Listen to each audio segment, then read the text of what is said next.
Hi guys, welcome to The Last Corvette. My name is Mike. Today is Thursday, March 25th, and we're still under the lockdown.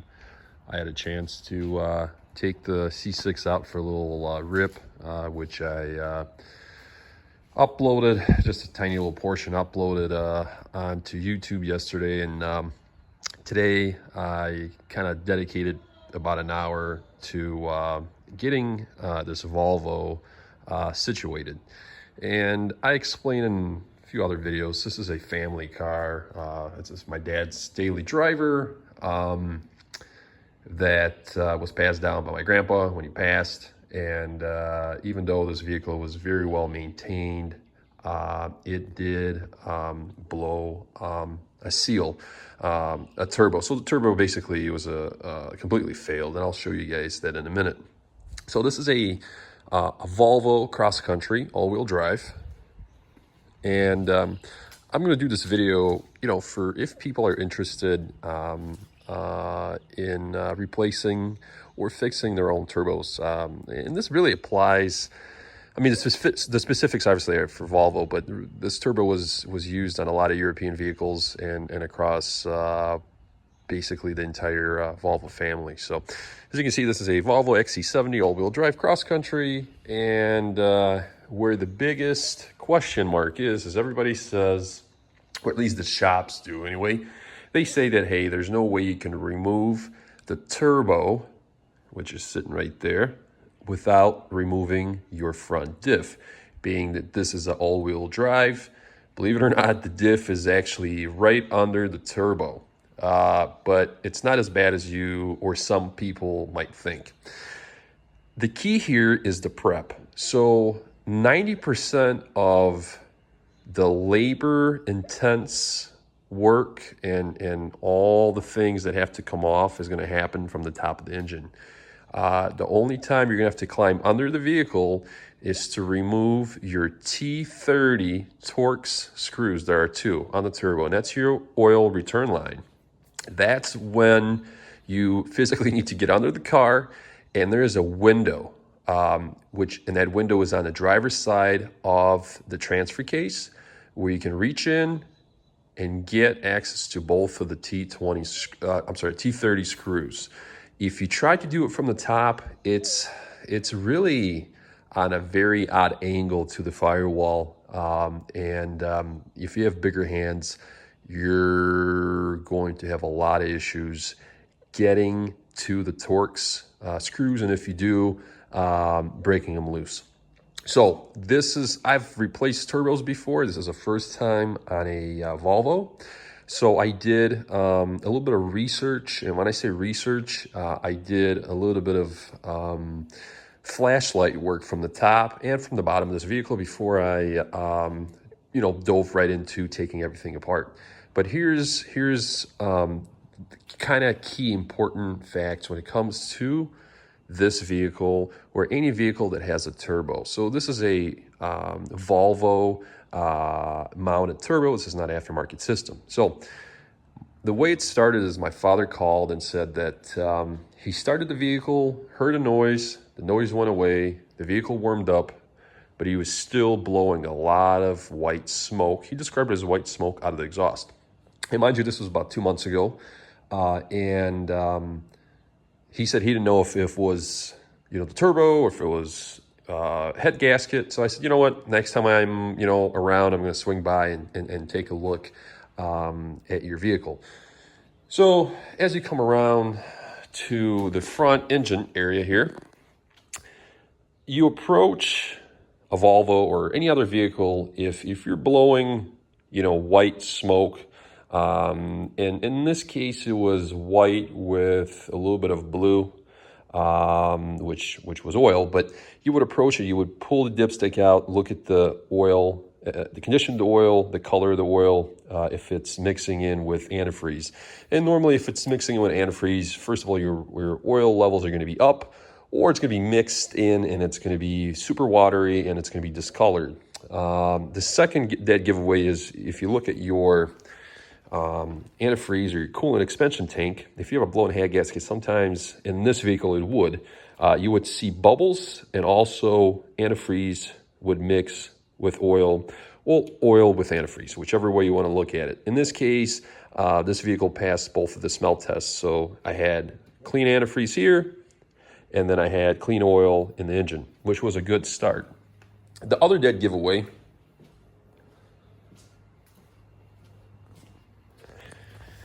is the tailpipe itself.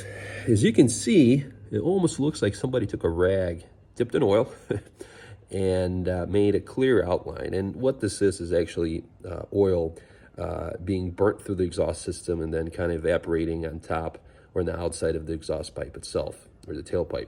In this case, there's only one. And in a nutshell, when the turbo fails, and it could fail because either your oil supply line is clogged or leaking. In this case, it wasn't. Or if your cooling lines on this vehicle, you got antifreeze that goes through the turbo as well, to the main housing, fails, it gets hot. That's 2. Or 3, where you lose the bearings first, the main shaft of the impeller starts running out, takes out the seal, and then, obviously your impeller goes bad, and then it, starts dumping, or the oil starts bypassing through the seal and into your exhaust system, and then it makes it into your exhaust and then out the tailpipe, and it basically smokes like a chimney and it smells like oil. One of the things is vehicles that have antifreeze leaks or head gasket issues, they will, if you have actually 50% antifreeze like you're supposed to, you will smell the sweet, evap coming out of the exhaust. And in this case, it was smelling like oil. So here is what I did, and you guys can approach it whichever way. So obviously you can have a lift, you can have a quick jack, which is getting more and more popular for do-it-yourselfers and even garage owners, where you got 2 separate lifts, one for each side, and then it's interconnected in between, bridged together, and it's a hydraulic pump. It lifts the vehicle up nice and easy on both sides, and then you got full access to the front and the back. You can use your regular car ramps. I'll show you like I got here. They're right there next to the C6. And you can use those, but this is a, we'll call it it is a cross country, but it's supposed to be like a little jump into your wagon SUV type. So it sits a little higher than the regular all-wheel drive or a regular Volvo. And, but the idea is you want to give yourself as much room as possible underneath the engine, or I should say underneath the car, so you have room to work. And I always choose to go with just a simple jack stand setup. In this case, what I did is you got about, I'll call this 60-40. So right at the 40 start mark, you have a jack point, which that's where you put either the jack that comes with the vehicle or any other jack that you use. And you can see right there. So what I did is I put my jack over here. I jacked up the front of the vehicle, which was the driver's side first. And then my main jack stand, this is a 6,000 pound jack stand that I've had for, I don't know how many decades now, but it's right on the main subframe where it connects to the body there. And it's nice and sturdy, it's nice and solid, and it's not going anywhere. It's as solid as you're gonna get. So, and I also did the same thing on the opposite side, which would be the passenger side. And then what I did is once it was supported here, I set up a secondary jack stand where the actual lift point is. And I did the same thing obviously on the passenger side. So you got 1 to 2 points of contact on each side, plenty good, plenty sturdy, and that's all you need. And it gives you a little bit, like I said, it gives you a little bit more elevation, a little bit more room to work under the car. So going back to what the European shops or the dealerships say about taking the diff off. And And what they say is you got to drop the diff. As you can see, both wheels are on. So the suspension and the axles are on the driver's side, same thing on the passenger side. And the main holdup really is, they tell you that is because, like I said previously, the diff is right under the turbo. And it's kind of hard to see, but if you look, this is where the turbo goes. And I'll do another video when I put it back together, and I'll show you guys more in detail where everything goes. But as you can see right there, that is the window where you would go in and get your T30 in and disconnect your oil return line. Everything else is done from the top of the engine. And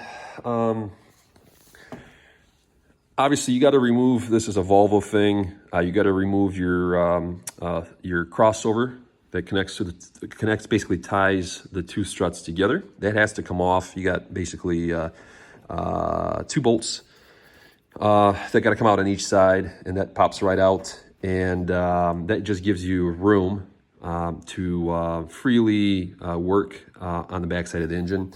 You got to remove your air box, just the top. And what you're going to do is you're going to disconnect your cold air supply from the top box, and then also from the turbo side, and I'll show you that. Then you're going to also disconnect your hot line, which is the hot side of the turbo. And then that is it's all very easy. You just got some torque screws, some clamps, and it really just comes apart pretty easy. Like I said, the issue is in the oil return line itself. Then you got 4 lines. So those 4 lines, they look like this, and they use a copper washer in between. And what you got is, another thing too is, before you actually get to the turbo, you got to remove a heat shield. You got 2 bolts, and then you have a stud that goes through with a nut, basically, and a spring. Spring is there so it doesn't rattle, and also when you accelerate and the engine moves back and forth, you don't hear any noises. But 90% of the time, that stud just breaks right off because it is screwed into the block. And it's pretty long, and this is a Michigan vehicle. But 2 will be plenty good when I reinstall. So here's the turbo.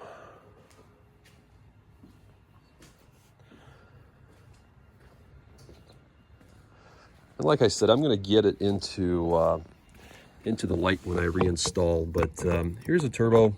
This is the actual, this is the side where it slips into the turbine itself. And that housing is still connected to the exhaust manifold. This here is your oil return. So you got 2 points, which is you got T30s. You also have a gasket.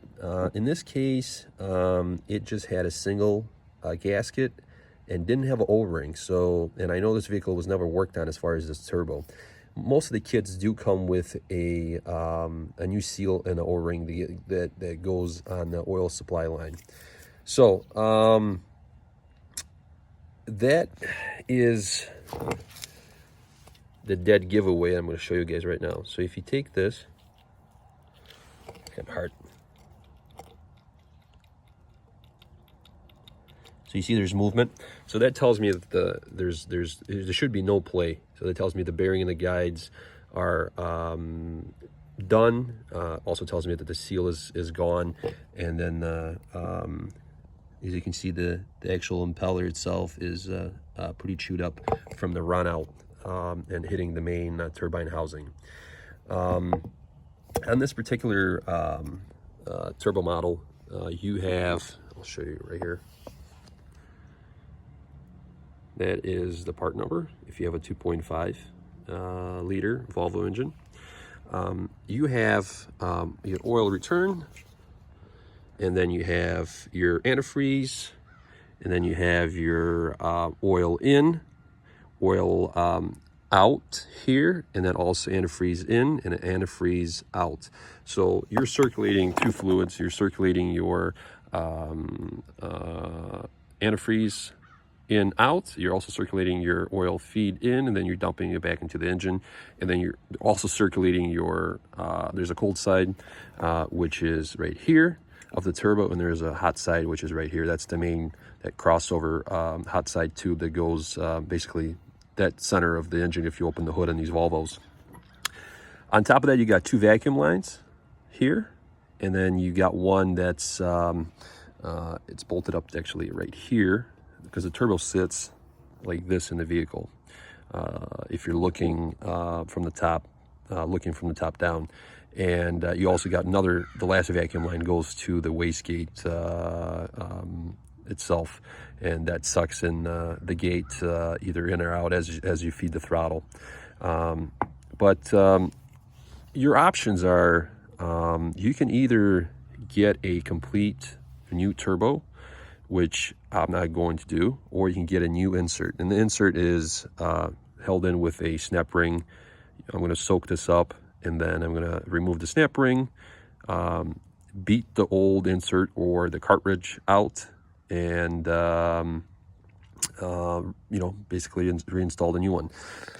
The main key here is you have to check your oil supply line. And the reason I say that is because the last thing you want to do is reinstall your new turbo, go through all the pains and and everything else of doing the job. And this is your valve for your wastegate. So it basically sucks it in or sucks it out and controls your wastegate.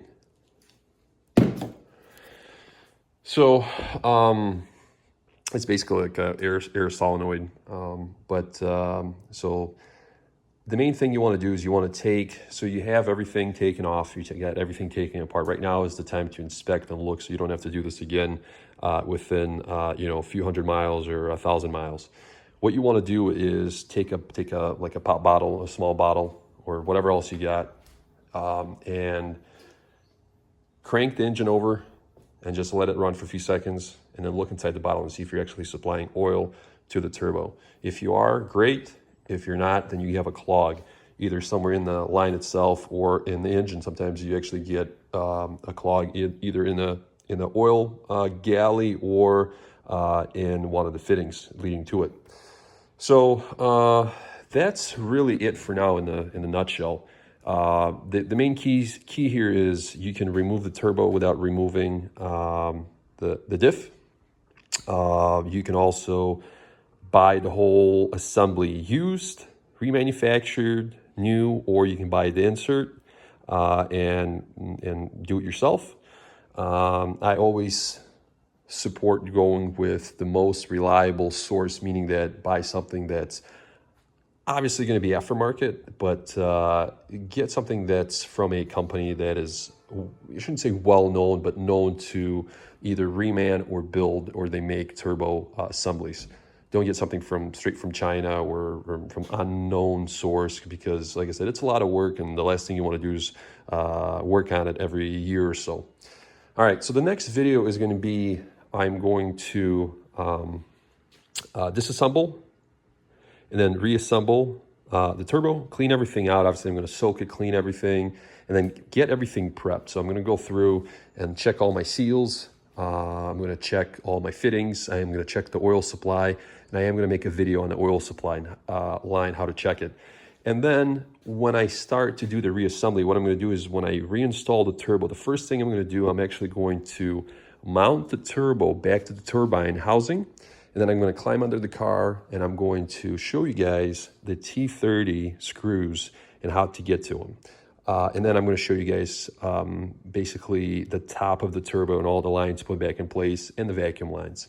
All right, I'll catch you guys later. And if you own a Volvo or a similar European vehicle, this is definitely a video for you. And it's doable. You don't need to take it to a shop. You can definitely just do it in your garage. It takes time and patience, but it's definitely doable. And we'll, like I said, we'll make another video, a couple of videos, and guide you guys through the process. All right, talk to you guys later.